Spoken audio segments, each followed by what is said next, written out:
Olá, boa tarde. Hoje então vamos dar continuidade ao meu audiobook A Alegria Divina, gravando então a 18ª parte, que é uma continuação do capítulo anterior, Paraíba Jones.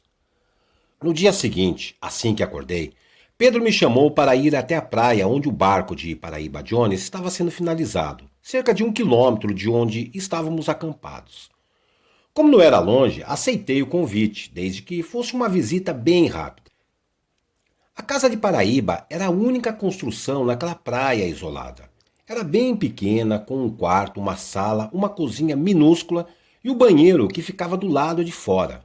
E ela era toda coberta com pinturas de guerreiros e deuses vikings e cenas de batalhas.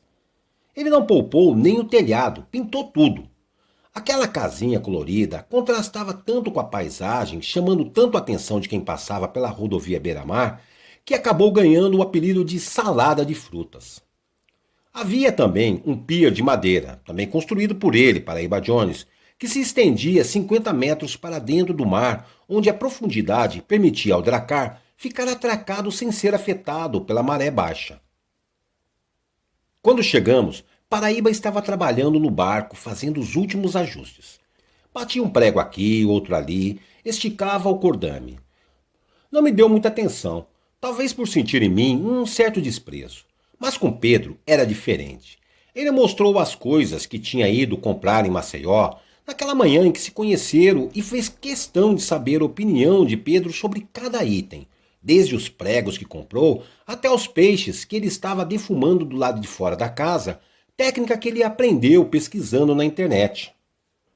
Seu Pedro, os vikings, eles comiam muito peixe defumado. E eu também vou levar frutas secas e mel, que é uma ótima fonte de energia. Paraíba explicava para Pedro. E a água, Paraíba, como é que você vai fazer para não morrer de sede? Tentei puxar conversa, mas Paraíba me ignorou, respondendo minha pergunta para Pedro. A água vai dentro daqueles 4 tonéis e 50 litros cada, seu Pedro. Nossa, você construiu um dracar sozinho? Tentei novamente quebrar o gelo entre nós. Então, ele me olhou e pela primeira vez se preocupou em me analisar. Parecia até que estava querendo ver se o meu interesse era verdadeiro ou se não passava de uma oportunidade de fazer pouco dele. Então, assim que percebeu minha admiração pelo seu trabalho, ele mudou de atitude. Eu não conseguia tirar os olhos do seu barco. Eu reparava nos mínimos detalhes do dracar que ele levou mais de 3 anos construindo com as próprias mãos no fundo de uma chácara de um amigo. Depois, quando o dracar estava quase finalizado, ele o levou de caminhão até aquela pequena praia onde morava. E para isso era preciso ter paixão, era preciso acreditar muito em um sonho para se entregar de corpo e alma como ele se entregou. Por isso, assim que senti que as coisas entre nós tinham melhorado, começamos a conversar como amigos. Ao saber que eu conhecia um pouco sobre navegação e barcos, Paraíba me mostrou o mecanismo que tinha criado para movimentar os remos. E realmente era algo engenhoso demais, algo que somente um gênio poderia criar. Depois daquele encontro, todos os dias eu ia visitá-lo. Para ele, encontrar alguém para falar sobre suas paixões era algo precioso demais. E foi justamente por causa dessas nossas conversas de fim de tarde que fui me afeiçoando cada vez mais a ele. E se antes eu o achava um bobalhão, com o passar dos dias eu acabei descobrindo um homem sonhador com uma inteligência fora do comum. Mas para muitos, Paraíba era um estranho, um maluco sonhador. E gente esquisita não pode querer muito da vida ou se torna uma ameaça. Você, tudo bem, você pode ser o maluco que se veste de Napoleão, mas se for um maluco que pensa, que tem sonhos e que é mais inteligente que a maioria, então, meu amigo, então você deve ser colocado no seu lugar. E era assim que eu vivia nos meus tempos de criança, andando com a cabeça baixada o tempo todo. Eu mal fazia barulho quando chegava em algum lugar, porque sabia que se notassem a minha presença, as pessoas começariam a zombar de mim. Por isso, quando comecei a tirar as melhores notas na escola, os outros alunos passaram a me perseguir. O problema não era eu ser o melhor. O problema era um retardado ser melhor do que todos eles. Aliás, Pelo que fiquei sabendo, ele nem era da Paraíba, mas alagoano. E ele ganhou esse apelido do dono de uma videolocadora que achava estranho ele sempre pedir os mesmos filmes de Indiana Jones. No começo, ele odiou o apelido porque sabia que assim as pessoas teriam mais um para ofendê-lo. Bocó, quarta-feira, abestado, e agora tinha mais esse Paraíba Jones. Mas depois de um tempo ele acabou gostando. Pelo menos a pronúncia era melhor do que Alagoas Jones. Mas ele só adotou o apelido depois de colocar um Y, que era para deixá-lo mais com cara de Hollywood. Você não se sente incomodado por te tratarem assim? Perguntei, tentando saber se ele também sentia o mesmo que eu sentia quando era criança. Mas Paraíba era diferente. Pessoas felizes não se preocupam em machucar os outros. Somente pessoas que descarregam suas frustrações naqueles que acham ser inferiores é que fazem esse tipo de coisa. E os seus pais, Paraíba, onde eles estão? Continuei com meu, entre aspas, interrogatório.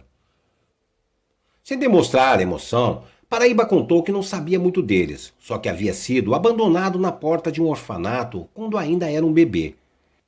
E que foi por causa da freira que o recolheu e o criou para ser um homem de bem que ele adquiriu o amor pela leitura, pelo conhecimento.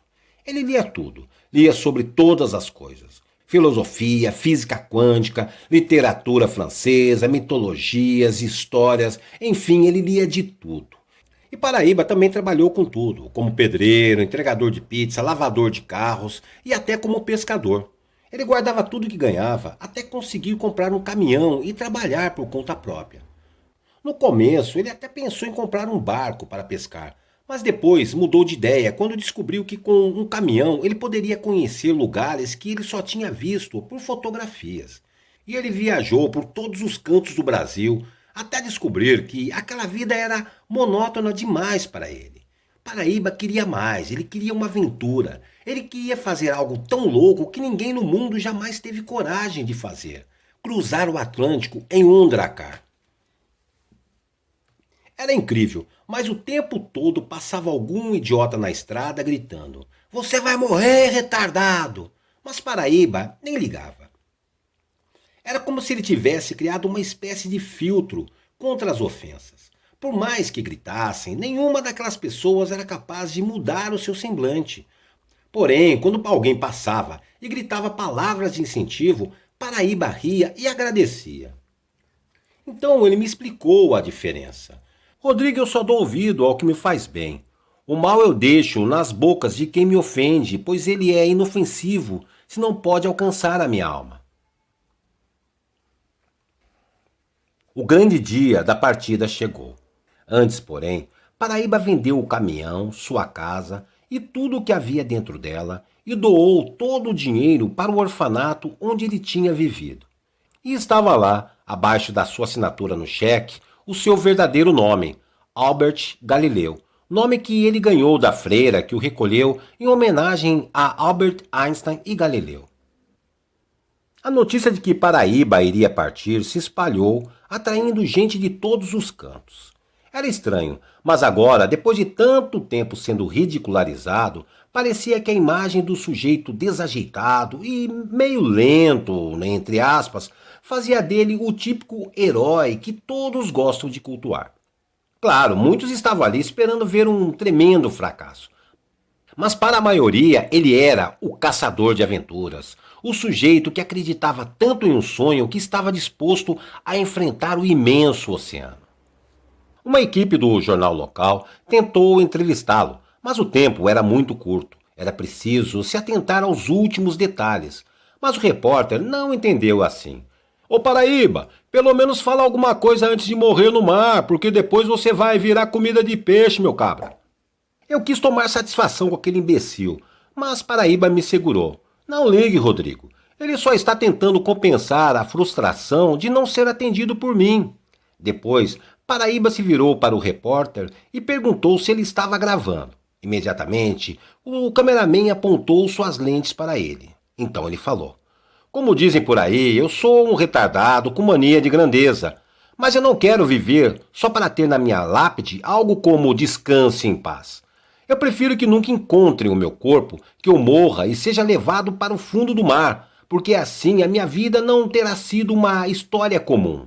Na verdade, eu quero que olhem para o mar e pensem: o que aconteceu com aquele louco? Sob aplausos, a multidão se abriu, formando um corredor que ia da frente da casa de praia até o pier. E enquanto passava por elas, algumas pessoas gritavam seu nome, outras desejavam sorte. Muitas esticavam os braços para lhe entregar terços e santinhos, pedindo para ele ter fé em Deus. Mas o meu presente de despedida foi uma camisa do Náutico, seu time de coração, que eu pedi que ele vestisse assim que chegasse ao final de sua longa viagem. Sim, era exatamente isso. Ele era alagoano, era chamado de Paraíba e torcia para um time de Pernambuco, o Náutico, sua grande paixão. Paraíba então foi até o Dracar, saltou para dentro dele e verificou se todas as provisões estavam a bordo. Com tudo conferido, pediu para que as pessoas que estavam no pier soltassem as amarras e empurrassem a embarcação. Aplausos e gritos de saudação ecoaram por toda a praia. Dentro do mar, centenas de curiosos cercavam o barco com água até o pescoço, muitas boiando enquanto gritavam e agitavam os braços freneticamente. Então, Paraíba se acomodou na cadeira de comando, puxou algumas alavancas, testou o funcionamento das engrenagens e depois firmou os pés nos pedais que acionavam o mecanismo que servia para mover os remos.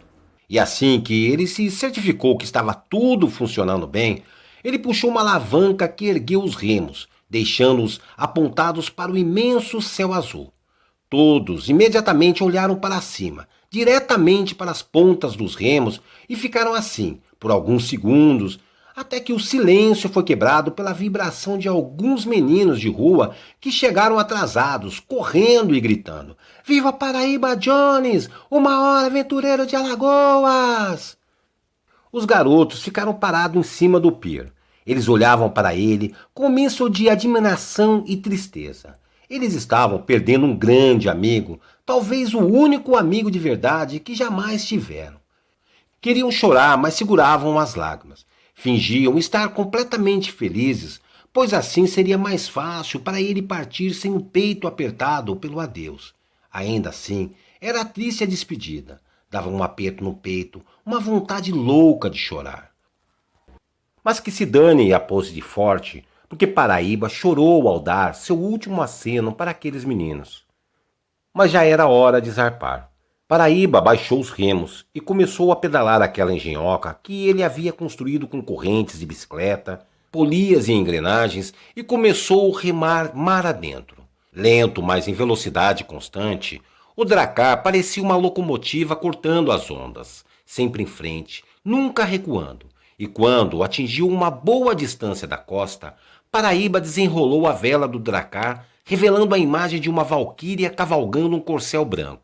Pedro me deu um tapa nas costas e apontou a pintura. Gostou? Fui eu que fiz. Claro, estava muito bonita. Parecia até uma obra de arte. Mas como é que ele fez aquilo sem eu perceber? Fiz ontem de noite, quando você estava dormindo. Mas não foi nada demais, apenas uns rabiscos que fiz com um pouco de tinta. Pelo visto, Pedro não tinha nada de modesto. Citação: um sonho nunca será uma simples lembrança se ele se realizar.